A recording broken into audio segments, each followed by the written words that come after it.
us, and I just wanna be where you are. Hi Kablabs! Dream come true! Today is first day of 2024. So, katapos lang po natin mag-unbox ng ating first ever MacBook po ito. Tada! Ayan, naset ko na po siya. Isa sa nagustuhan ko dito is meron siyang Touch ID and napakagaan niya. I'm so excited mga Kablabs. Kasi sa totoo lang, kailangan ko ng motivation ngayon para magpatuloy and para mag-level up. Kasi marami akong naiisip na i-share sa inyo.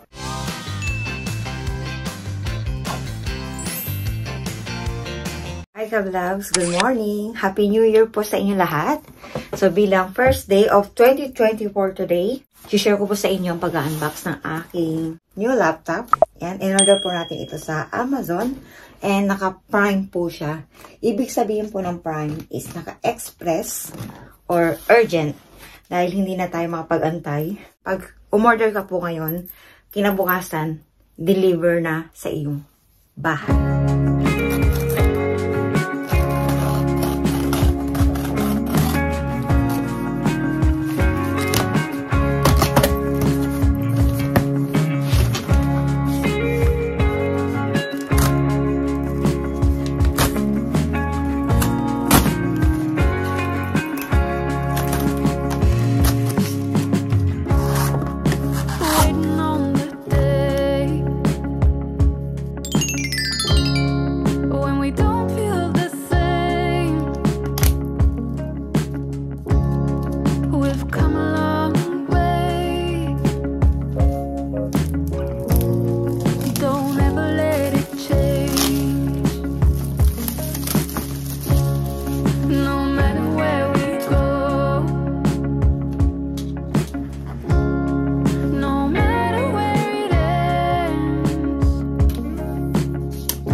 So, before we continue setting up ng ating new laptop, mag-unbox muna tayo kasi hanapin natin yung mouse. So, actually, tatlo po ito. Or, should I say, apat po ito na in-order ko sa Amazon. So, hindi ko alam kung nasaan dito yung mouse. But I think, ito siya. Tada! Thank you so much, Amazon. So, mag-unbox po muna tayo ng mouse before we continue setting up. Cute niya. Ang tawag sa kanya ay Magic Mouse. Bakit kaya Magic Mouse?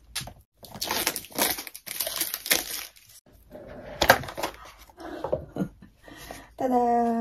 So, what's inside? Okay. So, okay. Okay, so binasa ko po muna mga kabilabs. So bago natin siya magamit, ayan, i-connect muna natin. Ayan.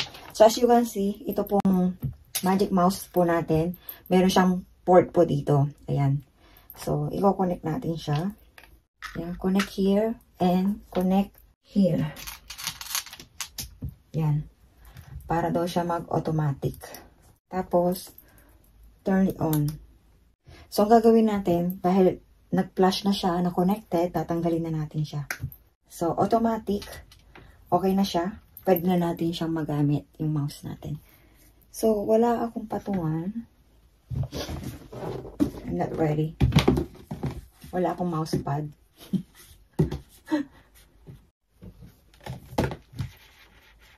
So, as you can see, wala siyang mousepad. So, ang hirap niyang gamitin. Hindi masyadong gumagana yung cursor niya. So, gamitin muna natin itong ating notebook here. So, yan, mas maganda na siyang gamitin. Yan, napaka-smooth niyang gamitin.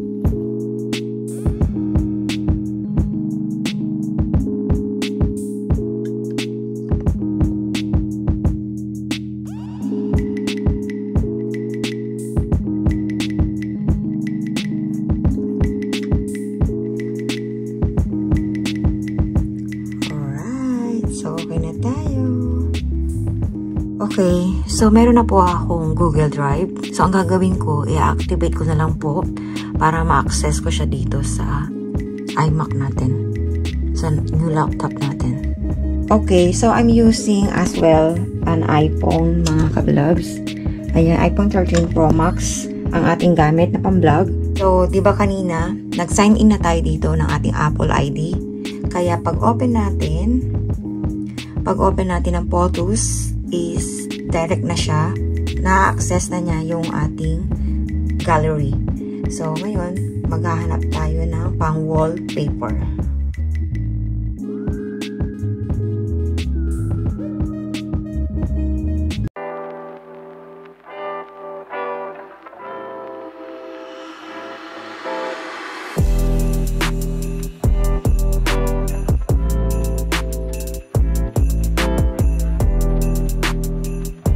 Okay, so papakita ko lang po ang ating charger. Na-amaze ako mga kabilabs kasi sobrang haba niya. Hindi ko alam kung gaano kahaba ito. Parang 2 meters ata siya sa sobrang haba. So, ito yung charger niya mga kabilabs. MagSafe. Ito siya. Didikit mo lang siya dito. So, wala kang gagawin kung saan na siyang didikit or magnetic po kasi siya. Ayan. Bilang ito yung kauna-unahan kong MacBook, mga kabilabs. So, napansin ko sa kanya, di ba yung usual na Windows, yung laptop, is nandito yung date niya at yung oras. Ngayon, nasasanay ako na dito lagi nakatingin, pero nandito siya sa taas. Ayan. Pati yung battery life and yung Wi-Fi if connected siya. So, ito yung wallpaper na nakita ko online, mga kabilabs. So, gustong-gusto ko siya kasi meron siyang date. Ayan, nare-remind ako kung anong date ngayon. Love na love ko yung mga aesthetic, mga kabilabs. And nakaka-good vibes yung kanyang view. Diba? So, as of now, pinag-aaralan ko pa siya kung ano yung mga ilalagay ko or nagda-download pa ako ng mga apps na kailangan ko. So, ito yung mga naka-install na. Parang cellphone lang din. And good thing kasi connected na po yung Google Mail ko. So, kapag nag-open po ako ng mga photos or anything dyan, gallery or notes, connected na siya sa aking email. So, thumbs up. Okay. So, I'm so grateful mga kabilabs and so excited na first day of 2024 ay meron tayong bagong toy. So, bilang content creator kasi, ang sarap ng nilulook forward mo or meron kang bagong tools na pwedeng makatulong sa'yo para mag-improve kasi sa totoo lang, kailangan ko ng motivation ngayon para magpatuloy and para mag-level up. Kasi marami akong naiisip na i-share sa inyong mga kabilabs ko. Kaya, kailangan ko ng isang tools na magbibigay sa akin ng motivation. Kasi, sa totoo lang, ang ginagamit ko ngayon is itong laptop ko na 2015 pa. And, Sobrang bagal niya. Yung mga high blood ka bago yung makapag-open ng isang website. So, kailangan ko ng mabilis. And, itong laptop ko kasi, itong 2015 kasi, yan yung dala ni Kian, yung anak ko po. And, bago siya dumating, ito yung ginagamit ko talaga na laptop. Maganda po ito mga kabilab sa gaming. Makikita nyo siguro ang daming fingerprint. Ayan. Nitro 5. So, ang model po nito ay Acer. Nalimutan ko na. Pero Nitro 5 siya. iCore i5.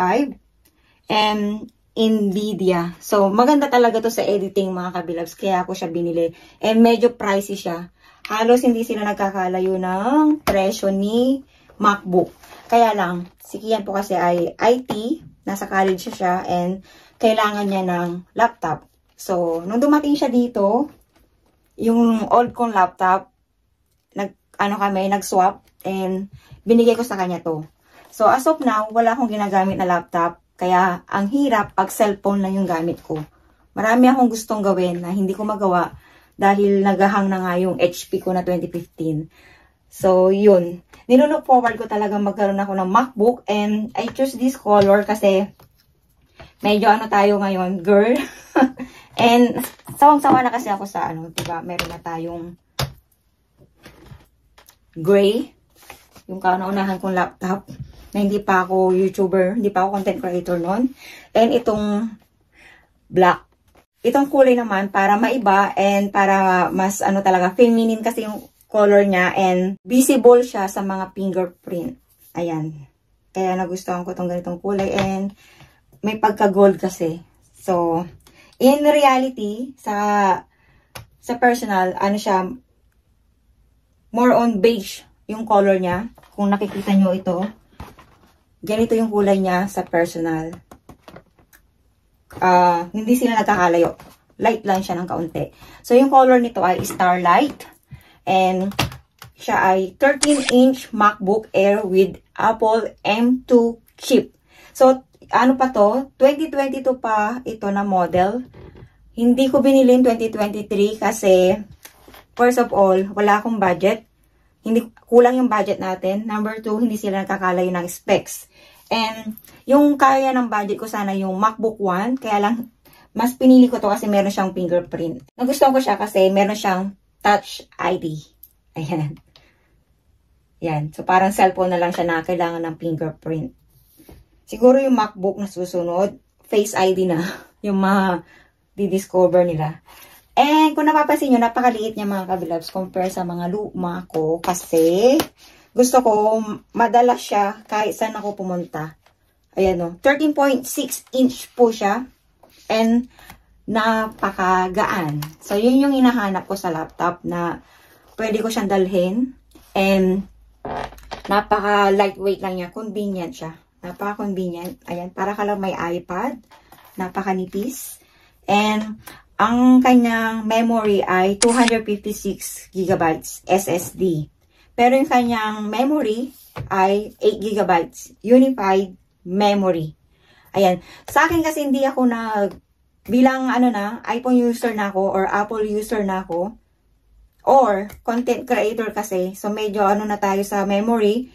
Mas itong iPhone na ginagamit kasi natin ngayon, itong pang video natin ay iPhone 13 Pro Max 1 TB. So medyo pricey siya nung nabili ko.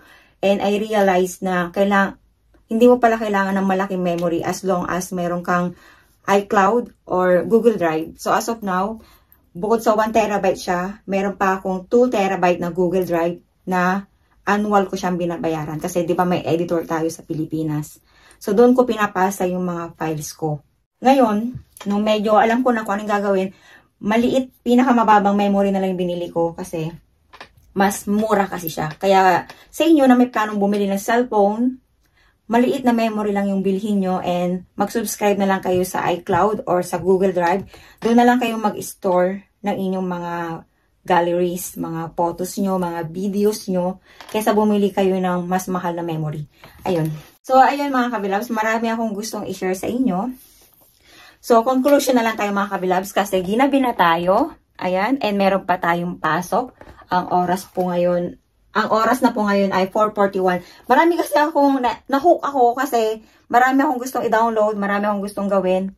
And sobrang, ang sarap niyang gamitin. Kaya ginabi na tayo. May pasok pa tayo mamaya. Hindi na ako nakatulog. Bahala na mamaya.